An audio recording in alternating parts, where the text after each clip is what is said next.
আজ আমরা বানাবো চিকেন ঝালফেরি। এটা মূলত চিকেন হোয়াইট মিট বা চিকেন ব্রেস্ট যে সাদা অংশটা সেটা দিয়ে বানানো হয়। খুব সহজ রেসিপি। এটার জন্য আমরা একটা পেস্ট লাগবে, তার জন্য লাগবে কয়েক কুচো রসুন, কয়েক কুচো আদা টুকরো, কয়েকটা দুটো বা তিনটে এলাচ আপনি দিতে পারেন। তার সাথে লাগবে আপনার একটা ছোট্ট জয়িত্রী। এবার কড়াই আপনি 2-4 চামচ তেল নিয়ে নিন, পরিমাণ মতো তেল নিন। আমি অল্প একটু মাংস নিয়েছি, ফলে আমার তেল অল্প লাগবে।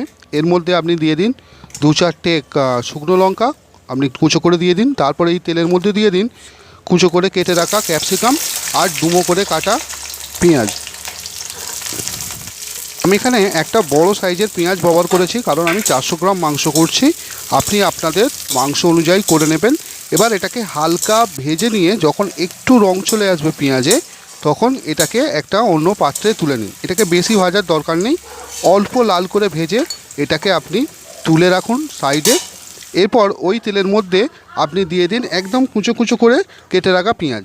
ঠিক আছে, পেঁয়াজটাকে আপনি বাটবেন না বা পেস্ট করবেন না, ছোট করে কেটে পেঁয়াজটাকে দিয়ে দিন। এবার পেঁয়াজটাকে ভালো করে লাল লাল করে ভাজতে থাকুন।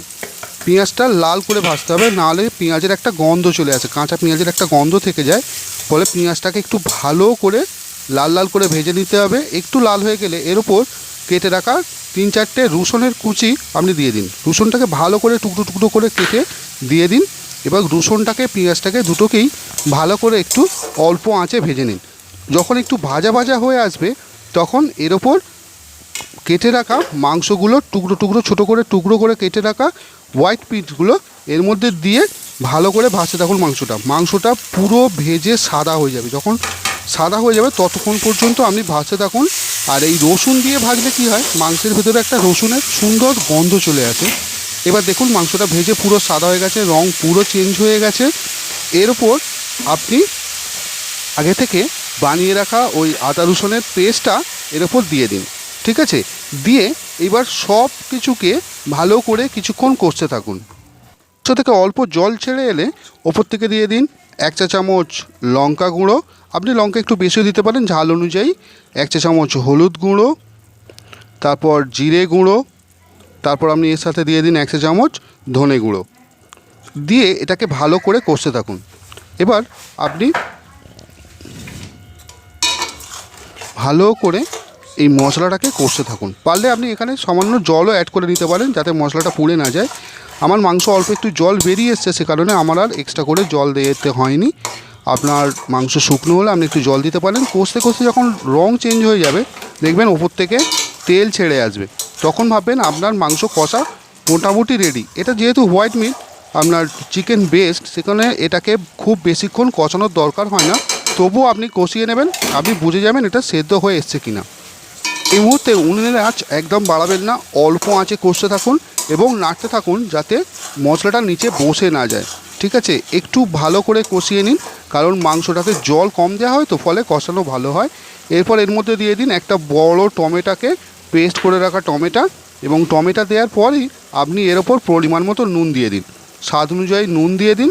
নুন দিয়ে আবার এটাকে ভালো করে কষতে থাকুন, যতক্ষণ পর্যন্ত না এটা ভালো করে কষে এটা থেকে তেল বেরিয়ে আসে।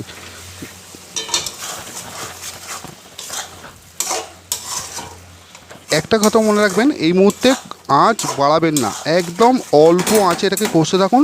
কষে কষে যখন পুরো কষাই হয়ে যাবে, তেল ওপরে বেরিয়ে আসবে, রং পুরো চেঞ্জ হয়ে লাল হয়ে আসবে, তখন জানবেন আপনার এটা প্রায় রেডি হয়েছে। 80% আপনার মাংস তৈরি হয়ে এসছে।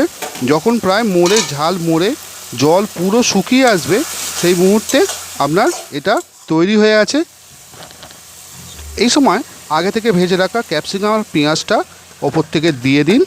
দিয়ে অল্প আঁচে ভালো করে সুন্দর করে এটাকে মিশিয়ে নিন। বেশি আঁচ জোর দেবেন না, তাহলে একদম এটা নিচে ধরে যেতে পারে। আপনার যদি একটু গ্রেভি লাগে, এই মুহূর্তে আপনি একটু জল দিয়েও গ্রেভি করে নিতে পারেন, তবে এটা শুকনো শুকনোই ভালো লাগে, গ্রেভি এটা ভালো লাগে না। এখন আমার পুরো ঝালফেরি রেডি। এখন আমি ওপর থেকে একটু ধনেপাতা ছড়িয়ে দেবো, এর গন্ধটাকে, এর স্বাদটাকে একটু বাড়ানোর জন্য। আপনি যদি ঝাল খান, এখন এই মুহূর্তে আপনি এর ওপর দিয়ে কাঁচা লঙ্কাও কেটেও ছড়িয়ে দিতে পারেন। খুব সহজেই তৈরি আপনার চিকেন ঝালফেরি।